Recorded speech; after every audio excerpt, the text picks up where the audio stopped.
Dito sa Papa Dudut Stories, ikaw ay hindi nag-iisa.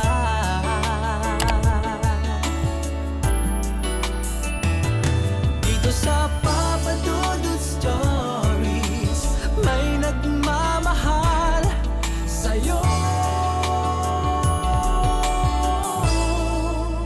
Papa Dudut Stories,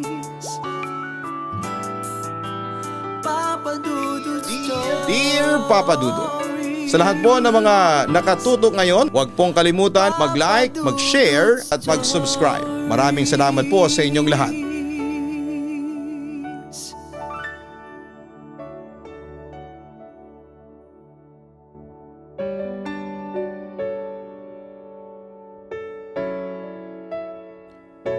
Dear Papa Dudut, lumaki ako sa isang simpleng baryo sa Laguna. Bunso ako sa 4 na magkakapatid. Araw-araw ay ganito ang routine ko.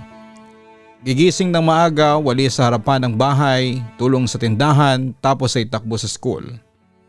Normal yung buhay namin, walang ingay, walang drama.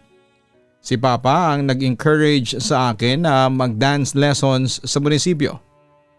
Sabi niya, subukan mo at baka yan ang maging paraan mo para maabot mo ang mga pangarap mo.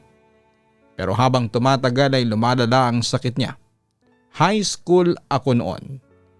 Isang gabi habang nagluluto ako ng ulam ay bigla siyang napaupo sa sofa. Narinig ko siyang parang hinihingal ng malala na. Paglapit ko ay nanginginig na yung kamay niya. Jenica, huwag kang titigil sa pangarap mo ha. Sabi niya mahina pero malinaw. Doon ako napaiyak. Doon na ako nagdesisyon na huminto sa kolehiyo at magtrabaho sa Maynila. Simula pagkabata hindi naman ako yung tipo ng batang nag-aalala agad sa mga bagay. Madalas kapag may problema sa bahay, si Mama ang maingay. Si Papa naman ang tahimik, tapos ako yung nasa gitna na umaasang bukas ay magiging mas okay na ang lahat. Ganun lang ang takbo ng mundo ko ng mga panahon na yon. Simple at hindi ko iniisip ang mga mabibigat na bagay. Pero habang tumatanda ako ay napapansin ko na may mga tao talagang kahit na anong pilit nilang ayusin ang buhay nila, may dumarating at dumarating pa ring pagsubok, Papa Dudut. Nagsimula akong maging mas tahimik noong nagtatrabaho na ako. Hindi ko alam kung dahil ba mas dumadami ang nangyayari sa buhay ko o dahil mas napapansin ko na may mga bagay talaga akong walang kontrol. Pero kahit na ganoon ay sinubukan ko pa ring magpakatatag para kina Mama at kay Papa. Ako kasi yung panganay kaya kahit na hindi nila sinasabi ay nararamdaman kong may inaasahan sila sa akin. Sabi ni Mama ay mas mabuti raw na maaga akong matuto, tumayo sa sarili kong paa para hindi ako umasa sa iba. Wala naman akong reklamo noon. Excited pa nga ako. Nung una, ang saya ko kasi pakaramdam ko ay lumalaki na ang mundo ko. Pero habang tumatagal ay unti-unti ko nararamdaman na hindi pala madali ang malayo sa pamilya. Lalo na kapag gabi at wala kang makausap kundi ang sarili mo. Iba pala yung bigat kapag alam mong walang uuwian kundi maliit na kwarto na inuupahan mo para lamang makapagtrabaho. Nagtatrabaho ako noon sa isang maliit na cafe. Madalas ako nagsisimula ng maaga at umuwi ng gabi. Ayos lang naman sa akin. At least may kinikita ako. Pero habang tumatagal ay ramdam ko yung pagod na parang hindi nawawala, Papa Dudut. Minsan nga'y napapaisip ako kung nasaan ba at saan papunta ang buhay ko. Kung tama ba yung mga ginagawa ko. Pero tuwing naiisip ko sina Mama at Papa ay bigla akong tumatayong muli kasi para sa kanila ko ginagawa ang lahat ng iyon. Pagdating ng ilang buwan, napansin kong kakaiba na ang tono ni Mama tuwing tumatawag siya. Dati po ay madaldal siya, Papa Dudut. Mabilis magkwento tungkol sa kapitbahay, sa aso namin, sa mga nangyayari sa kanila sa probinsya. Pero noong panahong yon ay parang ang bigat ng boses niya. Laging may iniisip at laging may kinikimkim. Kapag tinatanong ko naman kung may problema siya, ang sagot niya lagi ay wala anak, pagod lang. Kahit na hindi siya nagsasalita ay alam kong may hindi siya sinasabi. Isang gabi nag-message si mama na kailangan daw niya akong makausap ng personal.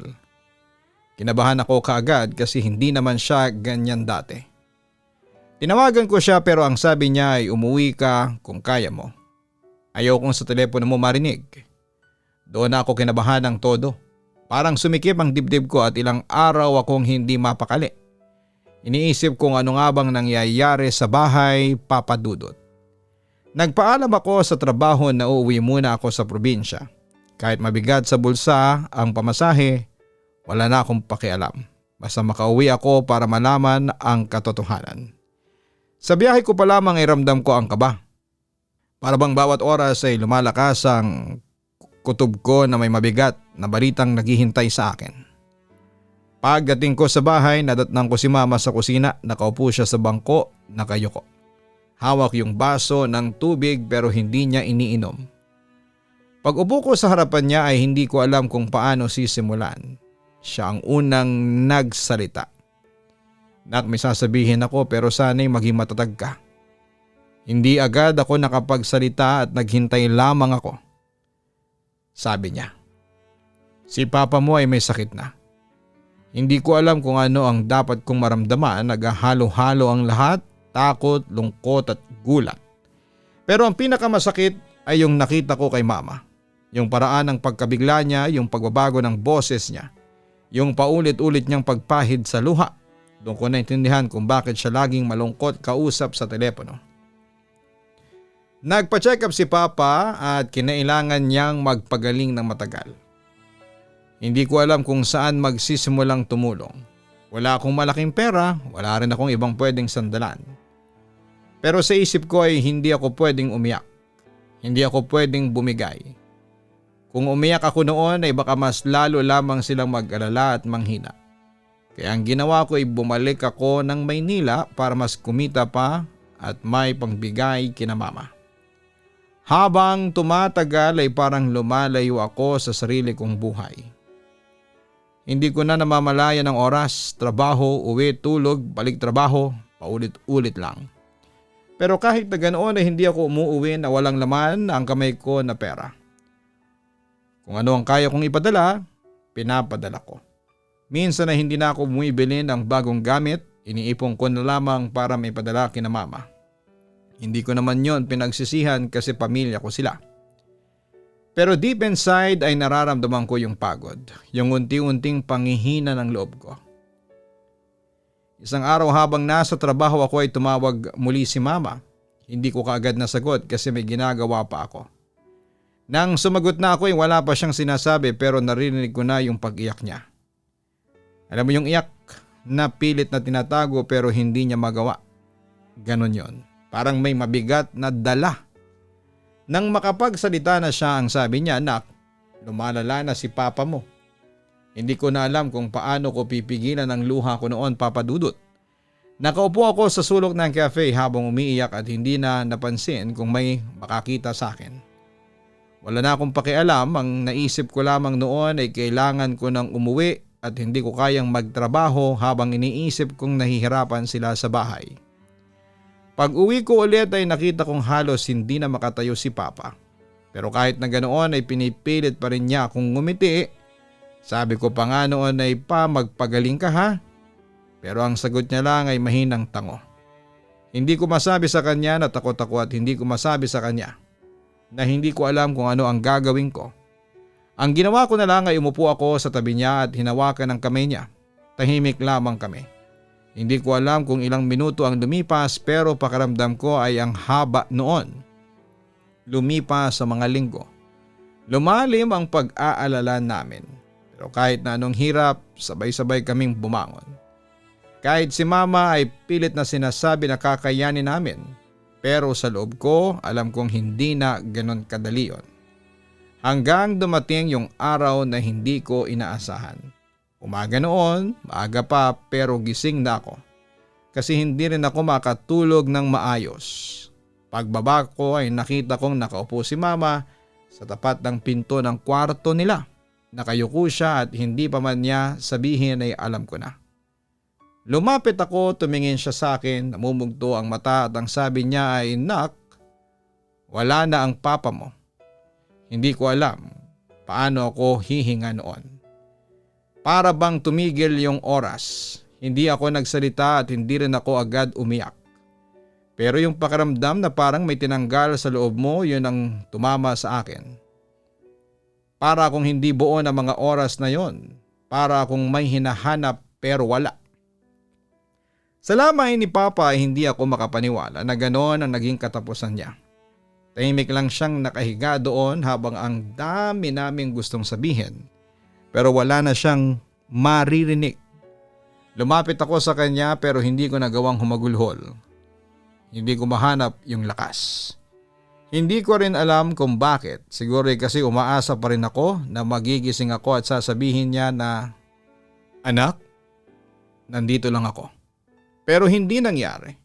Simula noon ay nagbago ang takbo ng buhay ko, nagbago po ang lahat. Hindi ko na alam kung saan ako kukuha ng lakas. Hindi ko alam kung paanong magsisimula. Ang alam ko lang ay kailangan kong kumapit para kay Mama. Kailangan kong magpakatatag kasi ako na yung inaasahan niya noon. Pagkatapos ng libing ni Papa, parang hindi ko alam kung paano ko haharapin ang bawat araw. Yung mga dating normal sa akin ay bigla na lamang naging mabigat. Kahit pagbangon sa umaga, parang kailangan ko pang pilitin ang sarili ko. Hindi ko masasabi kay Mama kung gaano ako nahihirapan kasi ayokong dagdagan pa yung iniisip niya. Mas mabuti nang ako na yung mag-adjust kesa makita kong mas lalo siyang nalulungkot. Sa unang mga linggo ay halos hindi kami nag-uusap ni Mama ng mahaba. Hindi dahil may tampuhan pero dahil pareho kaming hindi pa handang pag-usapan yung nangyari. Kapag nasa sala siya, madalas ay nakatingin lamang siya sa kawalan, Papa Dudut. Tapos ako naman ay nasa kwarto at nag-iisip kung ano nga ba ang dapat kong gawin para hindi kami tuluyang malubog sa lungkot. Hindi ko po alam kung sapat ba ang ginagawa ko. Pakiramdam ko ay kulang pa rin. Dumating yung araw na kinailangan ko nang bumalik sa Maynila dahil nauubos na ang ipon ko. Kahit na hindi pa ako buo, wala akong choice. Bago ko umalis ay kinausap ko si Mama. Sabi ko, "Ma, uuwi ako sa weekend pag may pamasahe ako. Tatawag ako araw-araw. Hindi kita pababayaan." Tumango lamang siya pero alam kong gusto niyang pigilan ako. Kailangan ko lang maging matatag kasi wala namang ibang aasahan kundi ako lamang, Papa Dudut.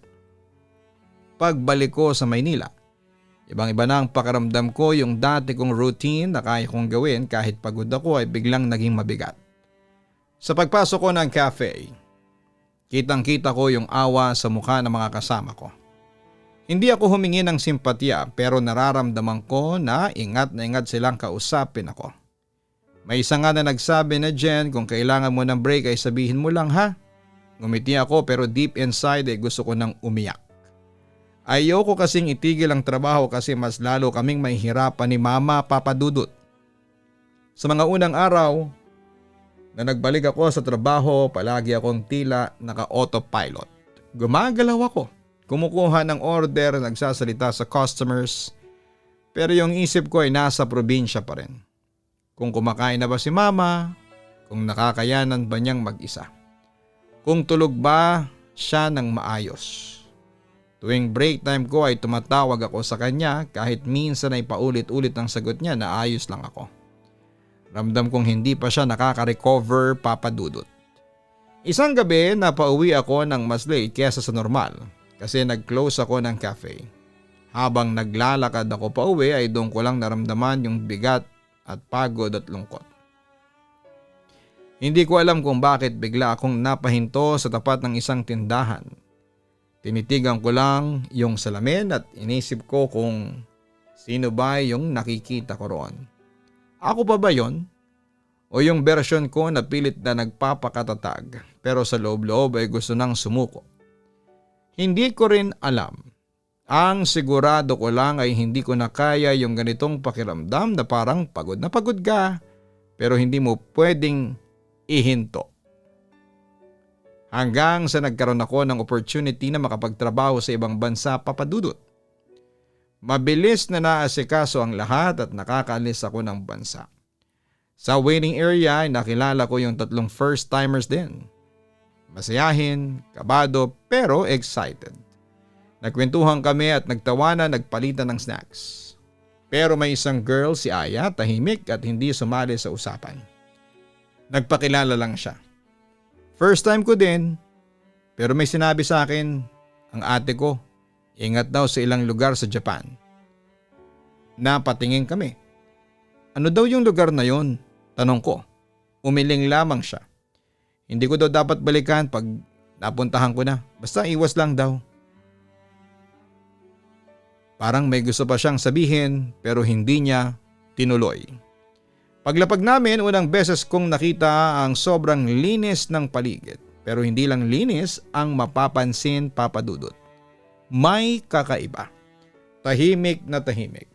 Kahit may ilang tao sa airport ay parang wala kang marinig kundi ang yapak nila. Paglabas namin, may isang matandang lalaki sa bench. Hindi gumagalaw. Nakayuko lang. Nung dumaan kami ay bigla itong huminga ng malalim pero hindi yung normal. Parang galit, parang nagpipigil ng emosyon. Hindi siya tumingin pero sapat na yung tunog ng paghinga niya para mapatigil ako ng sandali. Sumakay na rin kami ng van. Habang tumatakbo yung sasakyan ay napansin namin na halos lahat ng bahay ay sarado. Walang tao sa labas kahit tanghali at sobrang tahimik, halos marinig mo na ang pintig ng pulso mo. Sa pagdating ng parking area ng apartment building, tinanong ko ang senior entertainer. Ate, bakit ang tahimik dito? Sabi niya, normal yan. Pero wag na wag kayong aakyat sa hagdanan sa may dulo ha. Wag na wag, okay? Sabay turo niya sa hagdan sa pinakadulo. Walang ilaw, walang signage. Walang kahit na anong indikasyon na ginagamit siya. Napatigil kami pero tumango na lang. Pagpasok namin, isang maliit na dining table, kusina tapos hallway papunta sa kwarto namin. Sa kwarto, isang malaking silid lang na may triple deck beds. 13 kami sa loob. Habang nag-aayos ako ng gamit ko, bigla kong naramdaman na parang bumigat ang paligid ko. Hindi hangin pero yung pakiramdam na parang may nakatingin. Pero dahil first day ay wala akong sinabi. Ayokong magmukhang takot agad. Nagtawanan yung ibang girls. Yung iba ay nag-unpack. Ako ay tahimik lang. Nagsusukbit ng damit sa maliit na organizers. Pero napansin kong habang inaayos ko ang mga gamit ko ay may isa sa mga kasama namin na nagmamadaling magsarado ng kurtina ng window sa dulong bahagi ng kwarto. Sarado dapat lagi yan ha? Sabi niya. Hindi ko kilala pero mukha siyang sanay na. Huwag niyong bubuksan kahit umaga. Nagtaka ako pero hindi ako nagtanong. Pagkapasok namin sa apartment, inakala kong nung una na baka inadjust ko lang yung sarili ko sa bagong lugar. Maraming kaming magkakasama sa isang kwarto kaya normal na may maririnig kang ingay o paggalaw kahit na alanganing oras. Pero habang tumatagal ay may mga nangyayari na hindi mo agad makukuhanan ng paliwanag pero hindi rin gaanong katindi na sisigaw ka o magtatatakbo. Sapat lang para mapaisip ka kung normal nga ba talaga ang mga nararanasan mo. Sa unang gabi namin halos hindi ako nakatulog. Kasi ang dami pang gumagalaw sa kwarto, may naghahanap ng gamit, may nag-aayos ng sapatos, may inaantok na hindi makatulog dahil sa kaba. Hindi ako nagreklamo. Bago pa ako umalis ng Laguna ay sanay naman ako na may maingay sa lugar dahil sa tindahan namin. Ang hindi ko lang ini-expect, yung parang hindi na uubos nakabog sa dibdib ko habang nakahiga. Mga bandang 12:00 unti-unti nang tumahimik ang lahat. Siguro nga ay mga 12 kaming sabay-sabay na naghintay ng antok. Akala ko noon ay finally ay makakapagpahinga na ako pero bago ako tuluyang pumikit, napansin kong may 2 kama sa bungad ng pinto na biglang bumigat ang tunog ng spring.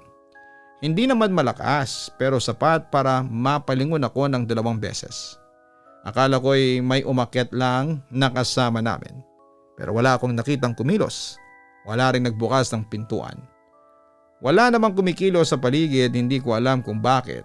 Pero kahit may parte sa isipan ko na gusto nang matulog ay parang may humahawak sa ulo ko na pilit akong pinapaintindi na may kakaiba talaga sa paligid namin. Hindi ko yon pinansin kasi baka pagod lang ako. Sinarado ko ang mata ko at pilit na kinalma ang sarili. Kinabukasan maaga kaming ginising para pumunta sa agency. Habang naghihintay kami sa baba ng building, napansin kong medyo nanginginig yung isang kasama naming si Aya. Hindi ko alam kung dahil sa lamig o dahil may iniisip siya. Nilapitan ko siya at tinanong ko kung ayos lang ba siya. Sabi niya, "Jen, may narinig ka ba nung gabi?" Nagkatinginan kami at hindi ko alam kung sasagot ba ako ng diretsyo o mag-iingat sa mga sasabihin ko. Wala pa kaming masyadong bonding bilang magkakasama sa apartment at ayokong maging dahilan ng takutan. Kaya sabi ko lang baka may gumagalaw lang sa kama nila. Madami tayo kagabi. Umiling si Aya. Hindi na siya nagsalita pero ramdam kong hindi yon ang gusto niyang sabihin. Sa pag-uwi namin mula agency ay napansin kong parang mas tahimik yung hallway papunta sa unit namin kaysa sa normal.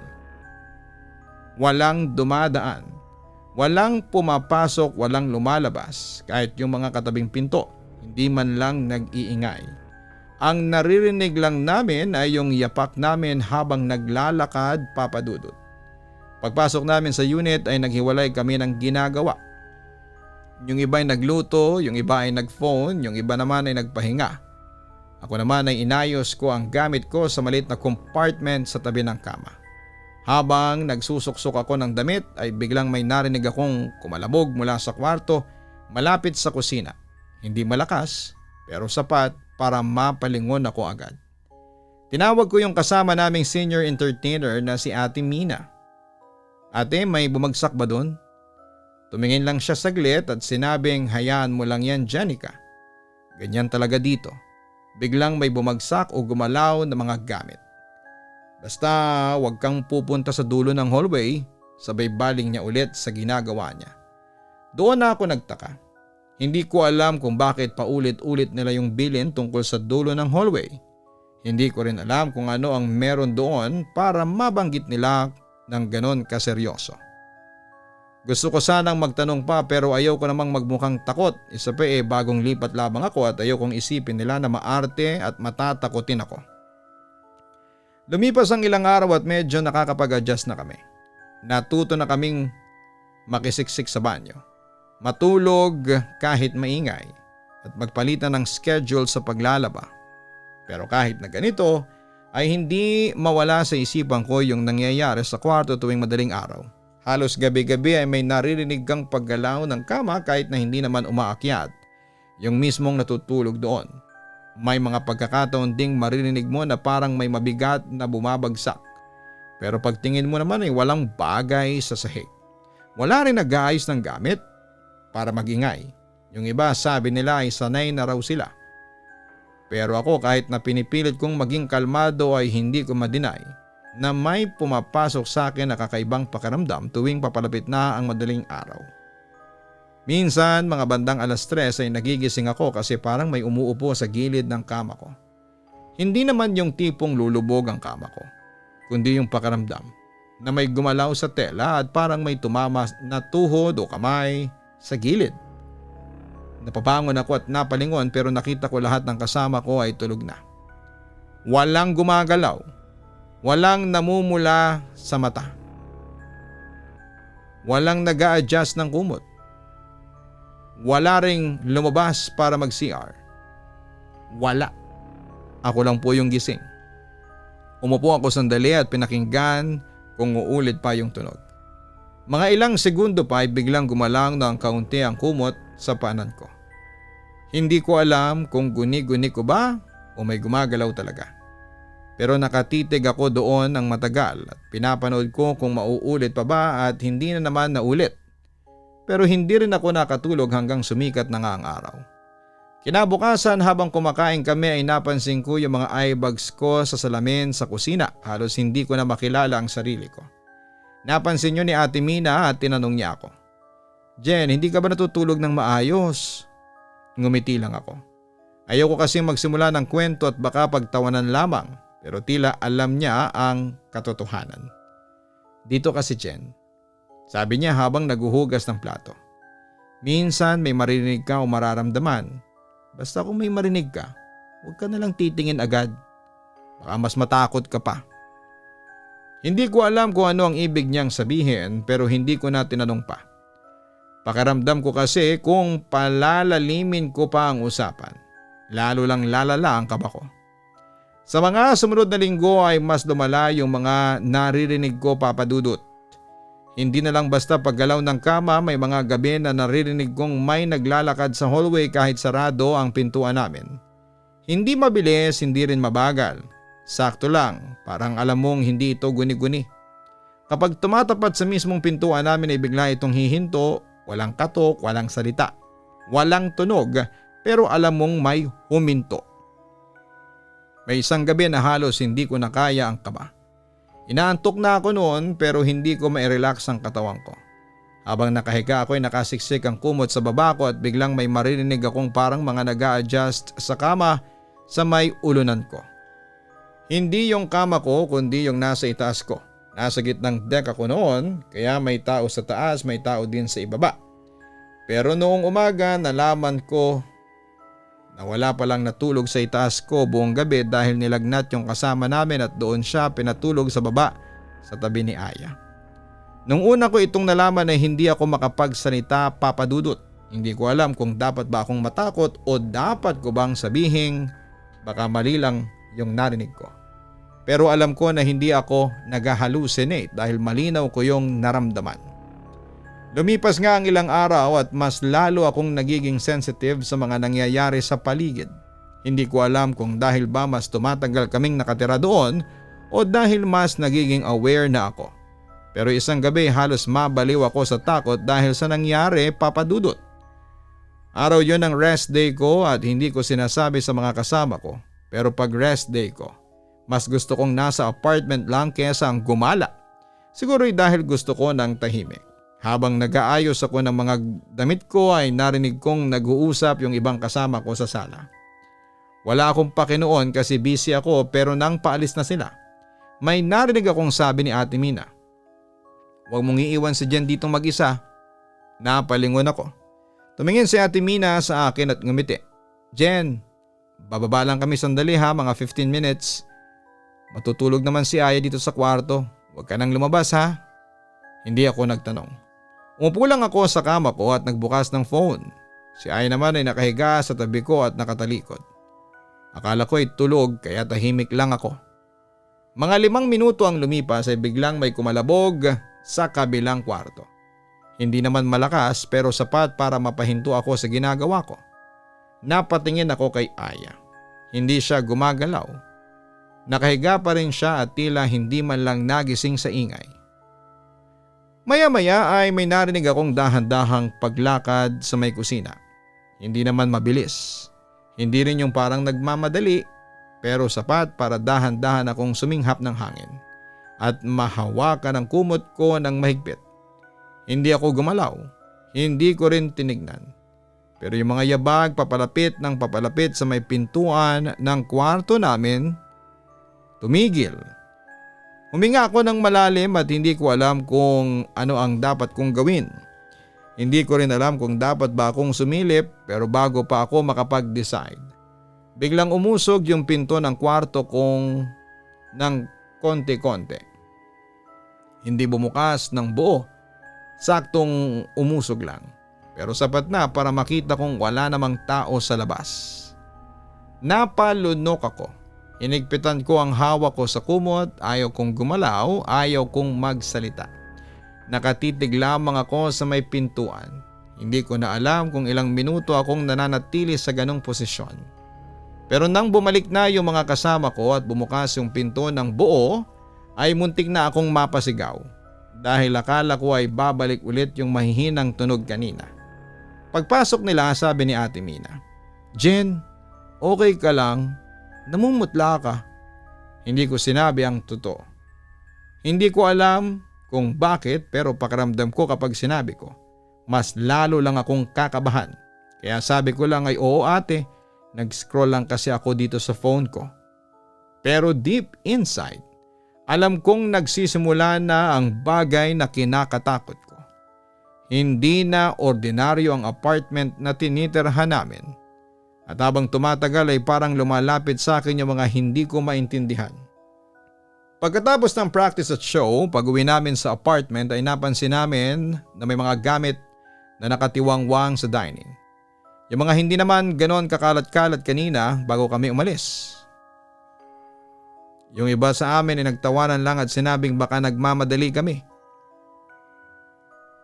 Pero Papa Dudut, may nagbukas ng pinto ng room namin. Doon ako nakaramdam ng hindi komportableng kaba. Nakita ko yung malit na kurtina sa window, nakatupi paabante at hindi naman siya ganon kanina. Wala ring bukas na bintana, wala ring tao sa room buong araw. Hindi ko kaagad sinabi. Nilihim ko dahil ayaw ko na silang ma-stress. Pero bago kami matulog ay nagpaalala ulit yung senior entertainer. Kung may marinig kayo sa hallway, huwag niyong papansinin ha. Hindi yan para sa inyo. Hindi ko na tinanong kung kanino para. Papa Dudut, mga 2:40 AM noong nagsimula na yung tunog sa dulo ng hallway. Hindi siya mabilis, hindi rin maingay pero hindi rin pwedeng sabihing hangin o pusa o kapitbahay. Kasi alam naming walang tumatao sa dulo ng hallway. Kahit guards ay hindi rin nagpupunta doon. Pero ang pinaka kinakabahala ko ay hindi lang tunog ang narinig ko. May dumaan. Hindi tao, hindi rin hayop basta may dumaan sa pinakadulo. Mabilis, isang pasada lang pero malinaw na may gumalaw. Hindi ako makagalaw, nakaidlip na yung iba pero ako ay gising na gising. Pagkatapos noon ay may tumigil sa harapan ng pintuan namin at hindi ko makita. Hindi ako tumingin ng diretsyo. Pero naririnig ko ang paghinto, Papa Dudut. Nang nilalang na yon. Mabagal at matagal. Tumayo na yung balahibo ko pero pinagpipilitan kong hindi gumalaw. Kahit paghinga ko ay halos pigil na pigil. Hanggang sa may kumaluskos. Dahan-dahan nasa mismong labas lang ng pinto namin at parang may nag-aabang. Ilang minuto ang lumipas bago ito umalis. Nung bigla kong naramdaman na wala na sa harapan ng pinto. Saka ako nakahinga, saka ako tinignan ng phone ko 3:11 AM. Papa Dudut, hindi ko na po kinaya. Kinabukasan nagpa-transfer ako sa ibang unit. Walang kahit isang segundo akong nagdalawang isip. Hindi ko na inalam kung ano ang kasaysayan ng lugar na yon. Hindi ko na rin tinanong kung ano yung nakita ko. Ang mahalaga lang sa akin noon ay makaalis sa lugar na yon. Lahat kami ni Aya at dalawang iba pa ay nagpa-transfer. Yung iba naman ay nagstay, yung iba naman ay lumipat matapos ang isang buwan. Pero ako, hindi ko na binalikan pa ang hallway na yon kahit na isang beses. Sabi nila minsan daw ay may mga lugar na kahit na hindi mo intensyong puntahan ay dadalhin ka pa rin. At pag naranasan mo na, ikaw ang bahala kung iiwan mo ba o haharapin mo pa. Ako po ay pinili kong umalis, hindi dahil mahina ako. Pero dahil alam kong hindi ko kailangang ipilit ang sarili ko sa lugar na hindi para sa akin. Lalo na kung mismong katawan ko nang nagsasabing umalis na. Simula noon, naging mas maingat ako, mas aware at mas pinapahalagang ko yung mga bagay na simple lang. Yung tahimik na tulog sa bahay, Papa Dudut. Yung tawanan kasama ang pamilya ko, yung araw na walang kaba. Hindi ko alam kung ano talaga yung nasa hallway na yon. Pero kung tatanungin mo ako, Papa Dudut, kung gusto ko pang malaman, hindi na po talaga. Yun po ang parte ng buhay ko na hindi ko makakalimutan sa pagtatrabaho ko at pag-i-stay sa isang lugar na dayo po ako. Salamat po, Papa Dudut, sa pagbasa ng sulat ko at sana po kahit papaano ay may napulot po kayo sa kwento. Lubos na gumagalang, Jenica. Habang binabasa ko ang liham mo ay ramdam ko bawat kaba na pinagdaanan mo. Hindi biro ang pumunta sa ibang bansa ng mag-isa. Tapos mauwi ka pa sa lugar na may mga pangyayaring hindi mo maintindihan. Lalo na't first time mo walang pamilya at kailangan mong maging matapang kahit takot ka na.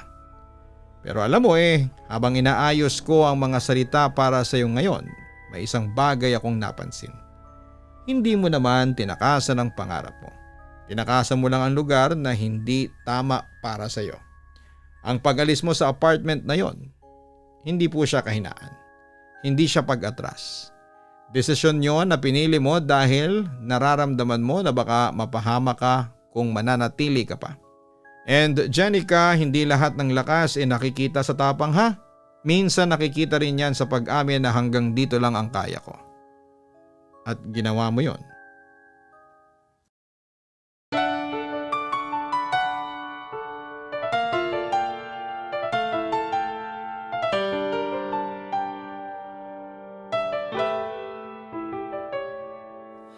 Ang buhay ay mahiwaga,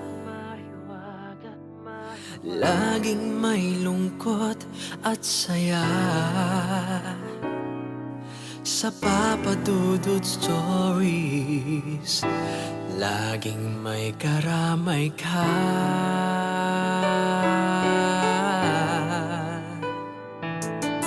Mga problemang kay bigat, dito ay pakikinggan ka. Sa Papa Dudut Stories, kami ay iyong kasama. Dito sa Papa Dudut Stories, ikaw ay hindi nag-iisa.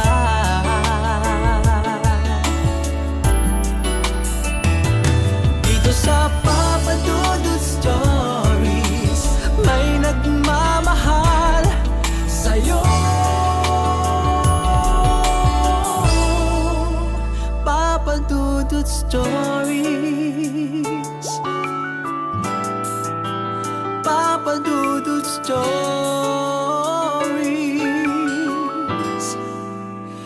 Papa Dudut Stories.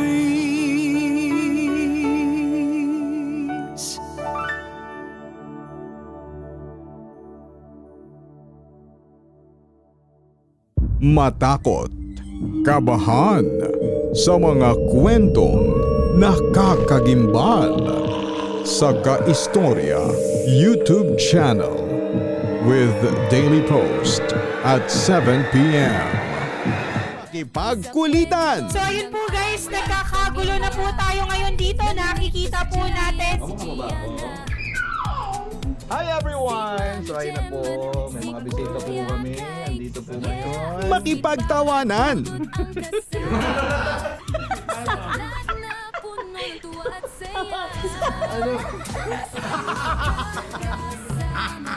At minsan, makipag-iyakan. Lagyan na ng gamot. Kanina umiyak si Jen, sabi niya, Ama, tanggapin mo ang kapalaran ng iyong ama. Sa Papa Dudut Family YouTube channel. Subscribe na! Dito sa